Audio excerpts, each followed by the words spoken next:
শ্রাবণ মাস দেবাদিদেব মহাদেবের মাস। শ্রাবণ মাসে চতুর্থ ও শেষ সোমবারে একবার হলেও গ্রহণ করুন এই খাবারটি।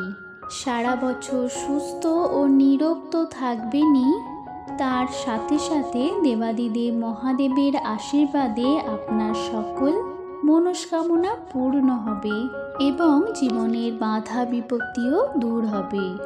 নমস্কার বন্ধুরা, আমি মুনয়ন টিউব চ্যানেলে আপনাদের স্বাগত জানাই। বন্ধুরা, আশা করছি ঈশ্বরের আশীর্বাদে সকলে ভালো আছেন, সুস্থ আছেন। চলছে শ্রাবণ মাস। আমরা প্রত্যেকেই জানি বছরের মাসগুলির মধ্যে শ্রাবণ মাস এবং সপ্তাহের দিনের মধ্যে সোমবার অত্যন্ত পবিত্র এবং ভালো দিন, যা দেবাদিদেব মহাদেবের উপর সমর্থিত। তাই শ্রাবণ সোমবারের গুরুত্ব আরও বিশেষ। শ্রাবণ মাসের সোমবারে যদি কোনো ভক্ত ভক্তি ও নিষ্ঠার সাথে দেবাদিদেব মহাদেবের নামে ব্রত উপবাস রেখে বাবার পুজো করেন, তাহলে বাবা সেই ভক্তদের ডাকে অবশ্যই সাড়া দেন এবং তাদের সকল মনস্কামনা পূর্ণ করেন। এই বছর অর্থাৎ 2024 সালে শ্রাবণ মাসে আমরা পেয়েছিলাম চারটি সোমবার। 3টি সোমবার পার হয়ে গেছে এবং সামনে আসতে চলেছে শ্রাবণ মাসের চতুর্থ সোমবার এবং বছরের সর্বশেষ সুযোগ। শ্রাবণ মাসের চতুর্থ এবং শেষ সোমবারে দেবাদিদেব মহাদেবের নামে ব্রত উপবাস রেখে পুজো করার পরে অবশ্যই গ্রহণ করুন এই বিশেষ একটি খাবার। বিশেষ করে যদি উপবাস ভাঙার সময় এই খাবারটি গ্রহণ করেন, তাহলে অত্যন্ত ভালো ফল পাবেন। অনেক বন্ধুরা আছেন যারা হয়তো শ্রাবণ মাসে চতুর্থ সোমবারে উপবাস করতে পারবেন না কোনো শারীরিক কারণবশত, তারাও কিন্তু এই খাবারটি একবার হলেও গ্রহণ করবেন। এটি দেবাদিদেব মহাদেবের অত্যন্ত প্রিয় একটি ভোগ এবং মহাদেবকে এই ভোগ অর্পণ করে যদি প্রসাদ হিসাবে আপনি এবং আপনার পরিবারের প্রত্যেকে এই খাবারটি গ্রহণ করতে পারেন, তাহলে সারা বছর সুস্থ ও নিরোগ থাকবে। চিকিৎসার পেছনে, আপনার শরীরের পেছনে যে অর্থ ক্ষয় হচ্ছে সেটি বন্ধ হবে এবং আপনার সকল মনস্কামনা পূর্ণ হবে। আমরা প্রত্যেকেই চাই সুস্থ শরীর, নিরোগ জীবন। বন্ধুরা, আপনার জীবনেও যদি সেটা চাহিদা হয়ে থাকে, তাহলে অবশ্যই বলবো এই শ্রাবণ মাসের শেষ সোমবারে একটি মাত্র খাবার অবশ্যই আপনারা গ্রহণ করুন। শ্রাবণ মাসে এই শেষ সুযোগটি ছাড়বেন না। দেবাদিদেব মহাদেবের নামে উৎসর্গিত শ্রাবণ মাস এবং এই মাসে চতুর্থ ও শেষ সোমবারে অবশ্যই এই খাবারটি একবার হলেও গ্রহণ করবেন এবং বাড়ির প্রত্যেককেও খেতে বলবেন। তাই আমার সকল দর্শক বন্ধুদের অনুরোধ করব যে আজকের এই ভিডিওটি একদম স্কিপ না করে সম্পূর্ণ দেখার জন্য অনুরোধ রাখব। भगवान शिव का ये वीडियो कम्प्लीटली कॉपीराइट फ्री है और आप इसे जैसे चाहे अपने यूट्यूब वीडियो में यूज कर सकते हैं। इससे आपको कोई भी कॉपीराइट स्ट्राइक नहीं आएगी। साथ ही आप हमें कमेंट करके ये भी बताइए कि आपको कैसा वीडियो चाहिए, ताकि তাহলে ভিডিওর মূল বিষয়ে যাওয়া যাক। শ্রাবণ মাসের চতুর্থ ও শেষ সোমবারে যে বিশেষ খাবারটি অবশ্যই গ্রহণ করবেন সেটি হলো নারকেল।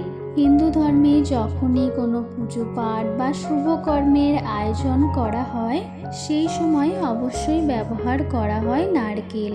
বাঙালির পুজো পার্বণ, নতুন দোকান উদ্বোধন করা, বিয়ের অনুষ্ঠান, নতুন বাহন ক্রয়, গৃহপ্রবেশের সময় বা কোনো সাপ্তাহিক ব্রত বা উপবাসের সময় ইত্যাদি সব অনুষ্ঠানে বাঙালিদের নারকেলের প্রয়োজন হয়।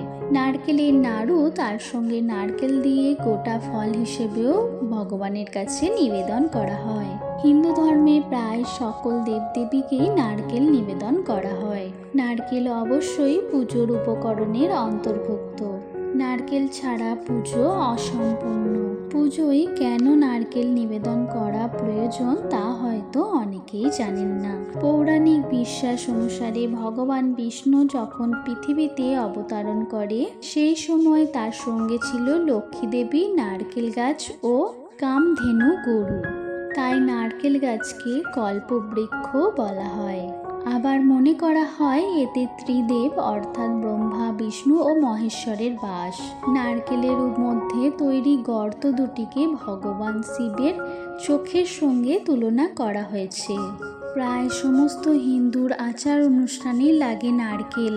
নারকেলকে বলা হয় শ্রীফল, মানে দেবী লক্ষ্মী। বিভিন্ন সময়ে নারকেল নিবেদনের আলাদা গুরুত্ব রয়েছে।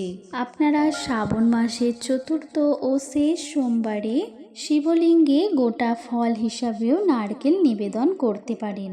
তবে শুকনো নারকেল নিবেদন করা উচিত নয়। সর্বদাই জলে ভেজানো অবস্থায় নারকেল নিবেদন করানো উচিত এবং কোনো দেবতাকে নারকেল ভেঙে নিবেদন করা উচিত না, এতে কিন্তু অশুভ ফল প্রাপ্ত হয়। শিবলিঙ্গে কোনো সময়ই কোনো কিছু ভাঙা জিনিস অর্পণ করা উচিত না, তা সেই যে কোনো ফলই হোক বা শস্যই হোক। তাই নারকেল নিবেদন করতে চাইলে অবশ্যই সেটি ভালো করে ভিজিয়ে নেবেন এবং গোটা নিবেদন করতে পারেন আপনারা শিবলিঙ্গে। এতে আপনারা অত্যন্ত ভালো ফল পাবেন।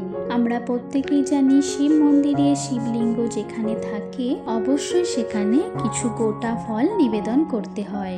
শ্রাবণ মাসে চতুর্থ বা শেষ সোমবারে আপনারা যে কোনো শিব মন্দিরে গিয়ে শিবলিঙ্গে গোটা ফল হিসাবে নারকেল নিবেদন করতে পারেন।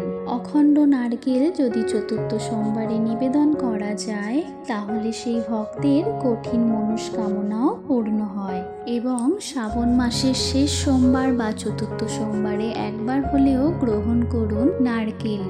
কিভাবে গ্রহণ করবেন বন্ধুরা, আপনারা নারকেল ভালো করে কুড়িয়ে নেবেন এবং তার সঙ্গে চিনি বা গুড় দিয়ে সেটি নারকেলের নাড়ু বানিয়ে নেবেন। নারকেল নাড়ু চিনি দিয়ে অর্থাৎ সাদা নারকেল নাড়ুর ভোগ আপনারা নিবেদন করবেন এবং তারপরে আপনি যখন ব্রত ভাঙবেন এবং সেই ব্রত ভাঙার সময় আমরা তো সর্বদাই জানি কোনো রূপ প্রসাদ খেয়ে ব্রত বা উপবাস ভাঙতে হয়, কোনো মিষ্টি জাতীয় জিনিস খেয়ে ব্রত ভাঙতে হয়, এতেই ব্রত সম্পূর্ণ হয়। তাই বন্ধুরা শ্রাবণ মাসের সোমবারের ব্রতই আপনারা দেবাদিদেব মহাদেবকে, তাই শ্রাবণ মাসের শেষ সোমবারে আপনারা যদি দেবাদিদেব মহাদেবের কাছে নিজের হাতে বাড়িতে নারকেলের নাড়ু ভোগ বানিয়ে নিবেদন করতে পারেন এবং ব্রত শেষে যদি সেই প্রসাদ গ্রহণ করতে পারেন তাহলে আপনাদের সকল মনস্কামনা দেবাদিদেব মহাদেব পূর্ণ করবেন। তারই সঙ্গে বাড়ির সবাইকে প্রসাদ হিসাবে সেই নাড়ু বিতরণ করুন, এতে আপনারা খুব ভালো ফল পাবেন। যদি কোনো কারণে আপনাদের নাড়ু বানানোর অসুবিধা থাকে, অনেকের হয়তো আলাদা রান্নার ব্যবস্থা নেই, তাহলে আপনারা বন্ধুরা নারকেল অত্যন্ত ভালোভাবে কুড়িয়ে তার সঙ্গে ভালো করে মিছরি মেশাবেন, সেটি বাবার কাছে ভোগ হিসাবে নিবেদন করবেন। বাবা মহেশ্বরকে সাবুদানা ভিজিয়ে ভোগ হিসাবে নিবেদন করবেন এবং পরবর্তীকালে প্রসাদ হিসেবে আপনি সেই নারকেল এবং সাবুদানা মিশিয়ে সাবু আপনারা খেতে পারেন। আমরা প্রত্যেকেই জানি যে ব্রত উপবাস করলে সাবুদানা খাওয়া যায়। অনেকেই উপবাস রেখে সাবুদানা খেয়ে থাকে, তার মধ্যে নানা রকম ফল কুচিয়ে দেন। সেক্ষেত্রে আপনারা সেই সাবুর সঙ্গে অবশ্যই নারকেল এবং দুধ সহযোগে খেতে পারেন। তবে সাবুর মধ্যে কখনোই কাঁচা দুধ দিয়ে খাবেন না, কারণ শ্রাবণ মাসে কাঁচা দুধ খাওয়া নিষিদ্ধ।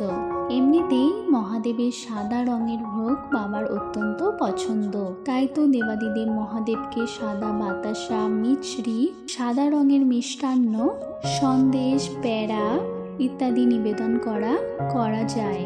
এছাড়াও তার সঙ্গে নিবেদন করা যায় দই, দুধ ইত্যাদি জাতীয় জিনিস, যে কোনো সাদা রঙের জিনিস। তার সঙ্গে আপনি পায়েসও নিবেদন করতে পারবেন। তাই বন্ধুরা আপনারা শ্রাবণ মাসে চতুর্থ ও শেষ সোমবারে নারকেলের এভাবে ভোগ বানিয়ে নিবেদন করুন মহাদেবের কাছে এবং পরবর্তী সময়ে আপনি ব্রত উপবাস থেকে যখন ভাঙবেন তখন সেই নারকেলের ভোগ প্রসাদ গ্রহণ করে আপনার উপবাস ভাঙুন এবং বাড়ির সবাইকে প্রসাদ হিসেবে সেটি নিবেদন করুন।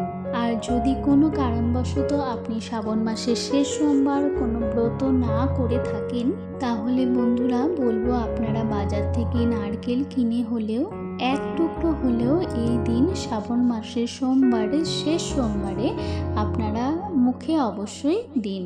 এবং তার সঙ্গে যদি বন্ধুরা শিবলিঙ্গে অর্পণ করতে চান, তা বলবো বন্ধুরা সর্বদাই অখণ্ড নারকেল শিবলিঙ্গে অর্পণ করবেন। এর ফলে অত্যন্ত ভালো ফল পাবেন। যদি কোনো শারীরিক অসুস্থতার কারণে আপনার নারকেল খাওয়া নিষেধ থাকে, সেক্ষেত্রে বলবো বন্ধুরা নারকেলের জল হলেও গ্রহণ করবেন। তবে শ্রাবণ মাসে চতুর্থ ও শেষ সোমবারে নারকেলের জল, নারকেল কোচানো অথবা নারকেলের নাড়ু, এই তিনটি জিনিসের মধ্যে থেকে যে কোনো একটি জিনিস একবার হলেও সেবন করুন এবং বাড়ির প্রত্যেককে অবশ্যই খাওয়াবেন। এর ফলে সারা বছর সুস্থ ও নিরোগ থাকবেন। চিকিৎসার পেছনে অর্থ অপচয় হওয়া বন্ধ হবে এবং তারই সঙ্গে সঙ্গে নিষ্ঠা ও ভক্তি সহকারে মহাদেবের পূজা করবেন। আপনার সকল মনস্কামনা অবশ্যই মহাদেব পূর্ণ করবেন। আজকের ভিডিও তাহলে বন্ধুরা এই পর্যন্তই। ভিডিওটি যদি ভালো লাগে ভিডিওটিতে একটি লাইক করবেন। তাই সঙ্গে বলবো ভিডিওটি আপনার বন্ধু বান্ধব নিকট আত্মীয়দের সঙ্গে শেয়ার করার জন্য, যাতে তারাও এই রকম ভিডিও দেখে কিছুটা হলেও উপকৃত হতে পারে। আর বলবো বন্ধুরা চ্যানেলটি সাবস্ক্রাইব করে আমার চ্যানেলের সঙ্গে থেকে যেতে। সকলে ভালো থাকবেন, সুস্থ থাকবেন এই কামনা করে আজকের ভিডিও এখানে শেষ করলাম। হর হর মহাদেব।